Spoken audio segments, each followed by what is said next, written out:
से नफरत कर रहे हैं, मैं उन गद्दारों से कहूंगा कि वो गद्दारों, मेरे टीपू का ये मकाम था, मेरे टीपू की ये शान थी, मेरे टीपू का ये पावर था, मेरे टीपू का ये रौब था, मेरे टीपू का ये दबदबा था कि जब तक मेरा टीपू जिंदा रहा, तारीख में लिखा है कि अंग्रेजों की मजाल नहीं थी कि वो ये कह दे कि हिंदुस्तान हमारा हुआ है। मैंने वो जगह देखी है जहां टीपू की लाश पड़ी थी। अब थोड़ा सा बात नहीं है ना, क्योंकि मेरा जहन थोड़ा भटक जाएगा। मैंने वो जगह देखी है, बिल्कुल मैंने वो जगह देखी है सर, और अपने चैनल वायरल न्यूज के जरिए से मैंने उस जगह को भी अनिशा दिखाया है, और मैंने ये कहा है कि ये वो जगह है, उस वीडियो में कहा है कि मेरा टीपू यहां शहीद होकर पड़ा था, लेकिन फिर भी मेरे टीपू का ये दबदबा था कि अंग्रेज करीब आ गया, मालूम है कि शहीद हो गए, फिर भी मेरे टीपू का ये रौब और दबदबा था कि करीब आने को फिर भी डर रहा था, उठ तो नहीं आएंगे, क्योंकि शहादत के बाद में तलवार हाथ में दी, शहादत के बाद भी तलवार हाथ में दी। मैं कहता हूं कह रहे गद्दारो, इतनी भी गद्दारी मत करो। जब शहीद टीपू सुल्तान का यकीन हो गया कि टीपू शहीद हो गए, तो उस वक्त अंग्रेज बहादुर ने टीपू को सलाम ठोक कर यह कहा था कि अब हम कह सकते हैं कि आज से हिंदुस्तान हमारा हो गया। मगर अजीब गद्दारी है कि जिससे अंग्रेज कांपते थे, आज उसके साथ भी हम गद्दारी कर रहे हैं। तो मैंने एक जुमला कहा, साहब धुलिया में हमारा 15 अगस्त को बड़ा प्रोग्राम था, अंग्रेजों ने क्या किया था, आपने 5 लाख उलमा का तस्करा किया। अब अंग्रेजों को पता चल गया कि हमारे मेन जो दुश्मन है यहां पर वो उलमा है। अब अंग्रेजों ने अपने अब्बा इंग्लैंड को लिखा कि यहां उलमा वोटिंग झंडे, तो ऊपर से इंग्लैंड से अब्बा ने हुक्म दे दिया कि उलमा को फांसी पे लटकाओ। मैं तो पापा क्या समझाना चाह रहा हूं ये देखना, उलमा को फांसी पे लटकाओ। अब यहां वालों ने लिख कर भेजे कि समझ में नहीं आ रहा मुफ्ती कौन है, नहीं समझा कौन आलिम है, समझ में नहीं आ रहा ना, तो लटकाना किसको? मैं तो सादे एकदम खानदेशी में समझा रहा, फाड़े फाड़े लटकाना किसको? तो इंग्लैंड से अब्बा ने ऑर्डर दे दिया, देखो सुनो संजय भाई, इंग्लैंड से अब्बा ने ऑर्डर दे दिया कि उलमा तुम्हें टेंशन दे रहे हैं, उलमा तुम्हें मार रहे हैं, क्यों? अच्छा, उलमा से इसलिए दुश्मनी थी शायद कि हमारे आलिम दीन शाह अब्दुल अजीज मुहद्दिस देहलवी, हमारे आलिम दीन शाह अब्दुल हक देहलवी, इन्होंने फतवा दे दिया था, फतवे से बड़ा लगता है इनको आदमी, इन्होंने फतवा दे दिया था। क्या फतवा दे दिया था? उलमा ने फतवा दिया था कि अब मुल्क को आजाद कराना जरूरी है, अंग्रेजों ने गुलाम बना लिया। अब हमारे धर्मगुरुओं ने यानी उलमा ने यह फतवा दे दिया था कि अंग्रेजों को मारना पुण्य है, सवाब है सवाब। तो अंग्रेज समझ जाए तो मुल्ला ने बोल दिया अंग्रेजों को मारना सवाब, तो जैसे हज करना सवाब समझती हो, मारना सवाब नहीं। कहते हैं तारीख में आता है, जुमला सुनना सर, तारीख में आता है कि शाह अब्दुल अजीज मुहद्दिस देहलवी ने जब फतवा दे दिया कि अंग्रेजों से जिहाद फर्ज हो गया, लड़ाई फर्ज हो गई, जंग फर्ज हो गई, तो हिस्ट्री में आता है कि अंग्रेजों की पैर तले से जमीन सरक गई। तो मेन दुश्मन उस वक्त अंग्रेजों के उलमा थे। अब इंग्लैंड से हुक्म आ गया कि आलिम पहचान में नहीं आ रहा, तो दाढ़ी टोपी वाला जो दिखे लटका, जुमले को ध्यान देना, ऊपर से ऑर्डर आया कि दाढ़ी टोपी वाला जो भी दिखे ना लटका। अब यहां से मैंने जुमले को थोड़ा सा बदला, जैसे आपने राहत हिंदुरी को बदल दिया, तो मैंने यहां से जुमले को बदला। सुनो, किसी ने मुझसे पहले कहा, जाकिर कुरैशी ने कहा कि दाढ़ी टोपी वाला देखकर ताशु हो रहा, दाढ़ी टोपी वाला देखकर मारा जा रहा, दाढ़ी टोपी वाला देखकर मामूली सी बोली। अरे अफसोस तो ये होता है कि ऐसे लोग भी वर्दी पहनकर आतंकवादी बन गए हैं कि जिनको, जिस चेतन सिंह आतंकवादी को वर्दी इसलिए पहनाई गई थी, हाथ में रिवॉल्वर सरकार की इसलिए दी गई थी कि वो चेतन सिंह मुसाफिरों की रक्षा करेगा, मगर क्या करे, तासुब और जातिवाद और दाढ़ी टोपी से नफरत इतनी फैल गई कि चेतन सिंह ने ट्रेन में 3 मुसलमानों को दाढ़ी और टोपी देख देख कर मारा। अब ये आतंकवादी उसको बचाने की भी कोशिश कर रहे हैं, बचाने वाले आतंकवादी है। अरे भाई, अरे क्या करे, नहीं नहीं नहीं, चेतन सिंह की दिमागी हालत खराब थी। मैंने कहा इतनी कैसी खराब थी, किसी दाढ़ी दिख रही थी? नहीं भैया, क्या दिख रही थी? तो चलो आओ, अब ये जुमला सुनो कि मैं कहता हूं कि अंग्रेजों को ये ऑर्डर हो गया था कि दाढ़ी टोपी वाला देखना वो तेरा दुश्मन है, उसको फांसी पर लटका देना। तो अब जुमला ये सुनो, मीडिया वालों इसको बिल्कुल हेडलाइन माना। मैं ये कहता हूं कि उस वक्त भी अंग्रेजों को दाढ़ी टोपी वालों से नफरत थी, और इस वक्त जिन लोगों को दाढ़ी टोपी वालों से नफरत है उनका डीएनए टेस्ट किया जाए अंग्रेजों की औलाद में।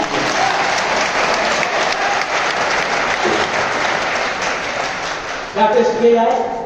डीएनए टेस्ट किया जाए, अंग्रेजों की औलाद नहीं। आज हमारी तारीख बता रहे, फिर भी संजू भाई कोई टेंशन नहीं, हमको मिटाओ हमारी तारीख, नाम मिटा लो हमारे, टीपू का मिटा लो, ओनो का मिटा लो, जिसके नाम मिटाना है मिटा लो। लेकिन फिर भी हम बड़े शान से कहते हैं, जैसे आपने कहा कि लाल किला जिसने दिया मुसलमान था, ये जिसने दिया मुसलमान था, तो हम बड़ी शान से कहते हैं जो लोग हमारी तारीख मिटाने वाले हैं, तो हम उनसे कहते हैं कि हमारी तारीख मिटने वाली नहीं। मैं उनसे एक शेर कहता हूं कि तेरे बदन से न तेरी आस्ती से आएगी वो चट्टी वालों। मैं कहता हूं कि तेरे बदन से न तेरी आस्ती से आएगी, हम ही शहीद हुए हैं, हम ही से आएगी। बदल रहे हो जो तारीख तो बदल जाओ, हमारे खून की खुशबू जमीन से आएगी। अच्छा, और आसान आइडिया देता हूं, सिर्फ नाम बदल रहे, बोल क्या बदल रहे? नाम बदल रहे, इलाहाबाद तो बोले प्रयागराज, सिर्फ नाम बदल रहे। तो मैं कहता नहीं, ऐसा हमारी तारीख नहीं मिटने वाली है। हम ये कहते हैं कि हमारी तारीख नहीं मिटने वाली, क्योंकि जब भी दिवाली की छुट्टी आएगी, मई की छुट्टी आएगी, तो तुम अपने बच्चों को लेकर घुमाने आगरा जाओगे, नहीं समझा?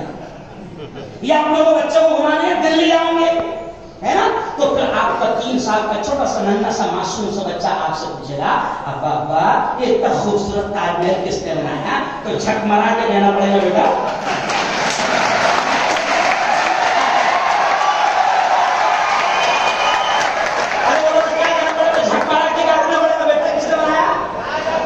मुसलमान। अच्छा, मुझे सर ऐसा याद भी आ रहा कि 15 अगस्त को जहां से मोदी जी ने झंडा लगाया, मेरा ख्याल मुगलों का ही था। हमारा नाम भी पसंद नहीं, रोटियां पसंद हमारी खाए। ताजमहल से करोड़ों आ रहा खा ले, लाल किले से करोड़ों आ रहा खा ले, बीवी के मकबरे से लाखों आ रहे खा ले, गोल गुंबद से लाखों करोड़ आ रहे खा ले, तो हमारी रोटियां कैसे पसंद आ रही? अरे ओ गद्दारो, चलो आओ, टाइम खत्म नहीं है, इतना गमसारा निकल रहा क्या बोलो? मगर चलिए आइए, अब मैं बिल्कुल शॉर्ट में कहूंगा कि कोई बात नहीं, ये अंग्रेजों ने यही हरकत की थी, ये नीच और घटिया हरकत की थी। क्या हरकत की थी अंग्रेजों ने? कि उस वक्त इन्होंने ले दिया था, खाली साहब ने छेड़ा, आपने बात छेड़ी, क्या छेड़ी बात कि भाई आजादी की जब हमने शुरू की, तो संजू भाई इसमें थोड़ी सी हकीकत ऐसी है, मैंने 2-3 जगह बयान किया कि आजादी की लड़ाई हमने की और 150-200 साल तक की सच्ची हिस्ट्री है कि हम अकेले लड़े। तो मुझसे मेरे हिंदू दोस्तों ने पूछा, अरे यार मुफ्ती साहब तुम ऐसा कैसा कहते कि तुमने शुरू करे? तो मैंने कहा एकदम सिंपल बात है, देखो गौर से समझने लगा हूं, सिंपल बात है, 150-200 साल तक के अकेले हम लड़ते रहे और हमने शुरू की। क्यों? उसकी सिंपल वजह यह है कि अंग्रेजों ने मुल्क किससे लिया था? अरे बोलो ना यार, मुसलमानों से। गया किसके हाथ में से रहा? मुसलमान। तो मेरे घर का केस कहीं सारा लड़ाई गया,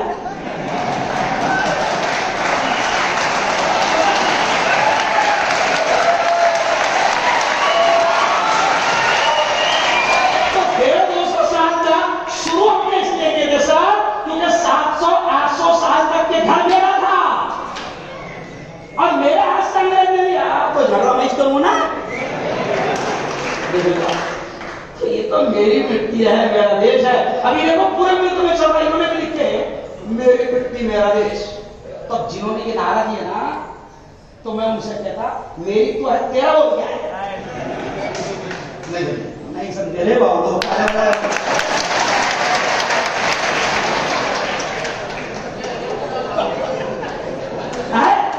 मेरी मिट्टी तो है, मेरा देश तो, अरे बोलो, जोर से बोलना, मेरी मिट्टी तो, मेरी मिट्टी तो है, मेरा देश तो तेरा बता नहीं हो गया। अच्छा तेरा तो मामला यह है कि देखो खुद को मालूम तेरा नहीं है, इसलिए तो हमेशा क्या होता भाई बहनों हमारा क्या है, हम तो कभी भी झोला उठाए नहीं।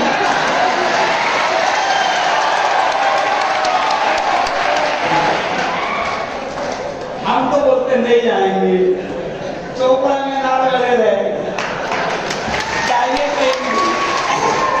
चलो संजय भाई आपके लिए एक अच्छी बात है, आप इसको भी दिमाग में रख लेना, बड़ा मजा है। हमारी मिट्टी तो है और इतना खतरनाक इससे क्या है, आपने कहा कि हम 5 मरतबा इस जमीन को सजा करते, 5 मरतबा। अब सुन लो साहब, हम तो मरने के बाद भी दफन होते और दफन होते वक्त प्रेषित मोहम्मद ने 3 जुमले सिखाए हैं कि जब किसी को दफन करते हो तो ये 3 जुमले बोलो। हमारे यहाँ सर इस्लाम में ये कहा गया कि 3 मुट्ठे डालना पड़ती है मिट्टी की, 3 मुट्ठा मुर्दे पर डालो, तो हम तो दफन में मिट्टी लेकर हो रहे, मिट्टी में हो रहे, लेकिन वो जो मुट्ठी डालते हैं मिट्टियां 3, उसमें हमको क्या कहा गया सुनिए साहब, अरबी के शब्द है, हमारे प्रेषित ने क्या कहा, पहली मुट्ठी डालो तो पढ़ो मिन्हा खलकनाकुम, दूसरी मुट्ठी डालो तो पढ़ो फिहा नुईदुकुम, और तीसरी मुट्ठी डालो तो पढ़ो मिन्हा नुखरिजुकुम तारतन उखरा। ये 3 जुमले हम कहते हैं जब किसी को मिट्टी में दफन करते हैं। तो पहला जुमला होता है मिन्हा खलकनाकुम, जिसका मतलब ये होता है कि रब हमसे ये कह रहा है, और मेरे बंदे मैंने तुझको इसी से पैदा किया। पहले जुमले का कहां से पैदा किया, इससे ही पैदा किया। और दूसरा जुमला क्या, वो फिहा नुईदुकुम, और इसी में तुझको दोबारा लौटा रहा हूं। कहा जा रहे वापस, अरे बोल भाई मिट्टी में। और फिर तीसरा जुमला क्या, मिन्हा नुखरिजुकुम तारतन उखरा, और मेरे बंदो जब हिसाब किताब का दिन आएगा तो इसी मिट्टी से मैं तुम्हें उठाऊंगा। ये क्या है तो भैया हमारी मिट्टी तो कंफर्म है, नहीं समझा, हमारी मिट्टी तो कंफर्म है, हमारा देश तो, अरे बोलो भाई जल्दी जोर से, कंफर्म है। अब तुम्हारा बताओ कि तुम्हारा क्या है, तुमने कितनी कुर्बानियां दी। बल्कि फख्र और गर्व के साथ ये जुमला कह सकता हूं और कहता हूं और पूरे मुल्क में कह रहा हूं। क्या जुमला सुनो मुसलमानों, क्या हमें गर्व है इस बात पर कि हमने यानी हमारे पुरखों ने, हमारे पूर्वजों ने, हमारे आबा अजदाद, हमारे बाप दादा ने इस मुल्क की कुर्बानी के लिए, इस मुल्क की आजादी देने के लिए जितना खून हमने बहाया है, दूसरी कौमों ने उतना पसीना नहीं बहाया।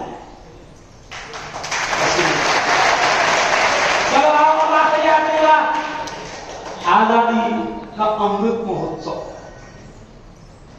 क्या चल रहा है 3 साल से, आजादी का अमृत महोत्सव, और ये साल उन्होंने खत्म कर दी।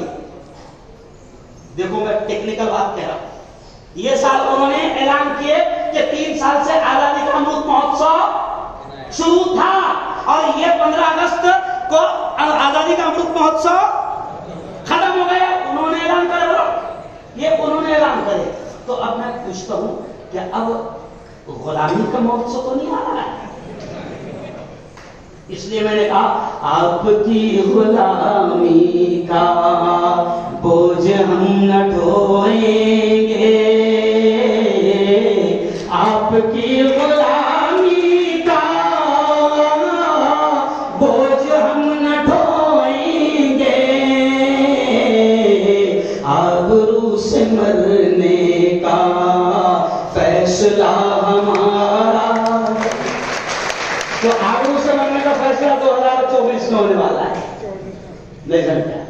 अब आबरू से जीना है, आबरू से मरना है, तो 2024 में 500 लेके बिकना नहीं, 2024 में फैसला होगा। चलो आओ अब आखिरी बात समझ लिया, क्योंकि अध्यक्ष भाषण बाकी है, इसलिए आखिरी बात कह रहा हूं कि अब हमें मुल्क को फिर आजादी दिलाना है। अभी जुमला थोड़ा डेंजर हो, थोड़ा डेंजर हो, इसको मैंने 2-3 जगह बोला तो अलग ही लिख दिया लोगों ने। इस मुल्क को फिर हमें आजादी दिलाना है। हमारे बाप दादा ने गोरे अंग्रेजों से आजादी दिलाएगी। मैं तो ये कहता हूं कि वो गोरे अंग्रेज तो बहुत मजबूत थे, लेकिन मैं तो ये कहता हूं कोई टेंशन नहीं। पहले हमारे बाप दादा का गोरों से मुकाबला था, गोरे अंग्रेजों से, अभी काले अंग्रेजों से। इसलिए एनआरसी के टाइम में मैंने नारा लगाया था, दादा लड़े थे गोरों से, हम लड़ेंगे, बोलो जोर से, चोरों से या कालों से।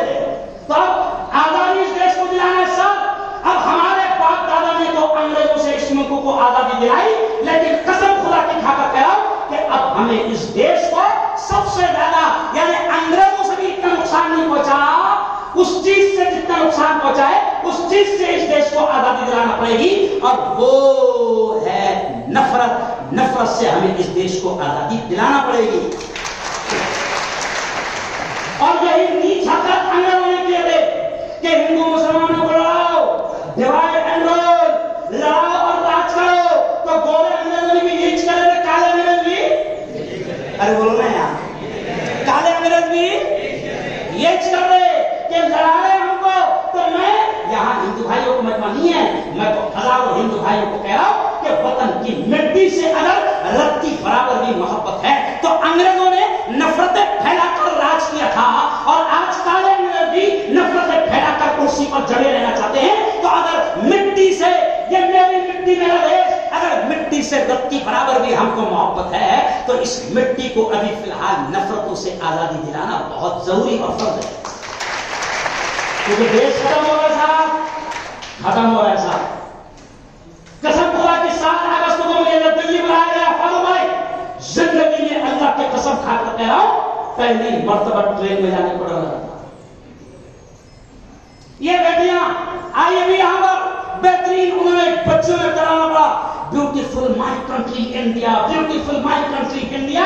ओ यारो, मुझे अफसोस के साथ कहना पड़ा है कि मेरी इन मासूम बेटियों को, अब मामला यह हो गया कि इन मासूम बेटियों को मदरसा, स्कूल और ट्यूशन भेजने को डर लगता है। इतना सत्यानाश कर दिया है इस देश का। और बेगैरती देखो उसकी, बेशर्मी देखो उसकी, कि मणिपुर में बहनों को नंगा करके घुमाया गया, रेप किया गया, और न जाने कितनी बेटियों को हाथरस की उस हमारी गरीब बहन को किस तरीके से मारा गया। बेशर्मी है। देखिए साहब कि आज हम बदनसीबी हमारी कि इतनी बेशर्मी वाला हमें पीएम मिला कि मणिपुर 4 महीने से जल रहा है, और आज मैंने मेरी इंटरनेशनल न्यूज और नेशनल न्यूज में खबर लगाया कि हमारे लाडले पीएम जोहान्सबर्ग पहुंच गए। कहां पहुंच गए? अरे मणिपुर जा,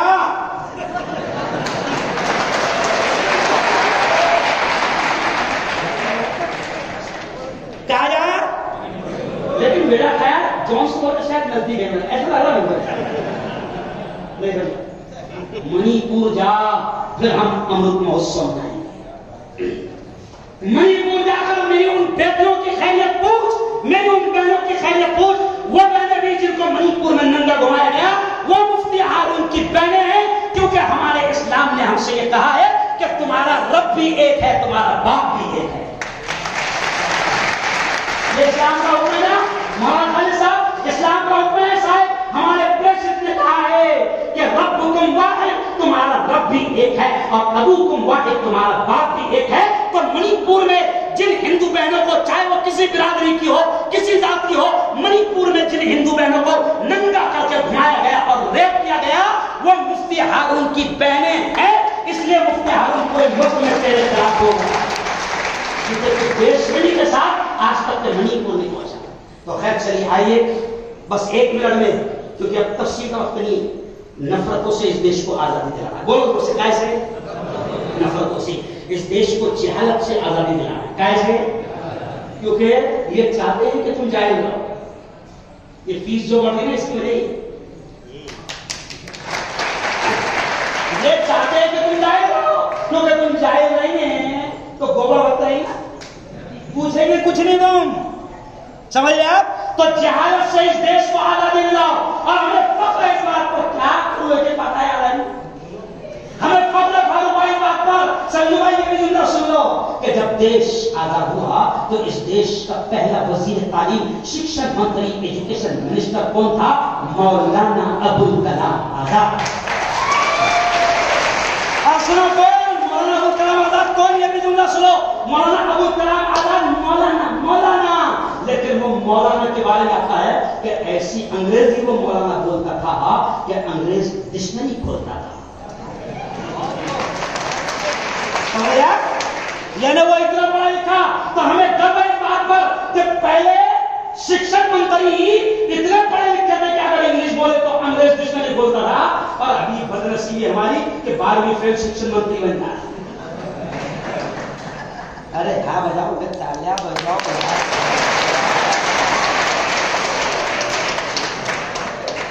शिक्षण मंत्री कौन बना? 12वीं फेल। तो जहालत से आजादी दिलाना। दूसरे तीसरे, रेप से इस मुल्क को आजादी दिलाना है। कैसे? रेप से इस मुल्क को आजादी दिलाना है। क्यों? और चौथी सुनो, कहां है वॉइस ऑफ मीडिया के मेरे लोग? कहां है? बैठे वॉइस ऑफ मीडिया के कुछ लोग जिन्होंने मेरा बाहर सत्कार किया। सर, इस देश को इस वक्त इस देश की मीडिया को गुलामी से आजादी दिलाना है, क्योंकि सबसे ज्यादा सत्यानाश ये गोदी मीडिया कर रही है। मैं थोड़ा सा हटके जुमला बोलता तो बड़ा चुपता हूं, लेकिन हम तो यही बोलूं, चैनल पे जिंदा रहो तो क्या बात है? तो ये गोदी मीडिया ने सत्यानाश किया, यह गुलाम कर गई। तो मैं तो भारत की जनता से कह रहा कि ये मीडिया को भी आजादी दिलाओ, क्योंकि सबसे ज्यादा सत्यानाश ये मानते हैं। मीडिया से आजादी, मीडिया को आजादी दिलाओ। और आखिरी बात ये कहूंगा कि इस देश को जातिवाद से आजादी दिलाओ, नशे से आजादी दिलाओ, नशा मुक्त भारत करो, नशा मुक्त भारत करो, क्योंकि ये देश में नशा आम हो गया है। मेरा हिंदू भाई हो या मुसलमान हो, आज जवानों के थोबड़े कैसे हो गए हो? मैंने अभी एक को सलाम करा, मेरी आदत है दोनों से सलाम करने की। मैंने सलाम करा अस्सलाम वालेकुम, तो उसका जवाब कैसे है?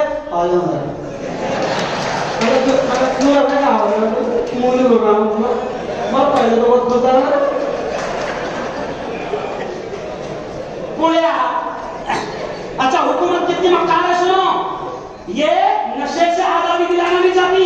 उसकी जिंदा मिसाल सबूत के साथ कह रहा, कोरोना जब खत्म होने लगा, जैसे जैसे मुल्क खुलने लगा, तो इस हुकूमत ने मंदिरों को नहीं खुलवाया, मस्जिदों को नहीं खुलवाया, स्कूलों को नहीं खुलवाया, मदरसों और कॉलेजों को नहीं खुलवाया। इस हुकूमत ने गद्दारी हमारे साथ ये की कि सबसे पहले शराब खाने खुलवाया, है ना? अच्छा, शराब खाने खुले तो बेवड़ों को क्या अपनी की मदद है? मंदिर नहीं खोले, मस्जिद नहीं खोले, मगर अपने लिए पहले इंतजाम करा। अरे बेवड़ो, हुकूमत को मालूम है कि 2 साल में जितना नुकसान हो उतना से होगा, बेवड़ो जाओ। तो नशे से आजादी दिलाओ, बेरोजगारी से आजादी दिलाओ। कैसे? बेरोजगारी, आखिरी बात, आधा मिनट 30 सेकंड। बेरोजगारी से आजादी, सब बेरोजगारी से आजादी दिलाओ, लेकिन बेरोजगारी से आजादी नहीं दिलाए। हमारा पढ़ा लिखा पीएम, सुनो ओ भाई, हमारा पढ़ा लिखा पीएम बेरोजगारी से आजादी नहीं दिला, उल्टा भावले चले कर रहा। अच्छा, भावले चले क्या कर रहा? भाई पकौड़े दे दो। पकौड़े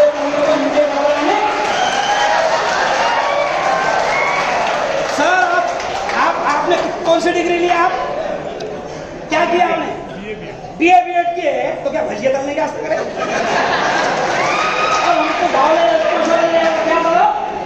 बेरोजगारी से आजादी दिलाओ, जाएगा इंशाल्लाह। भूखमरी से आजादी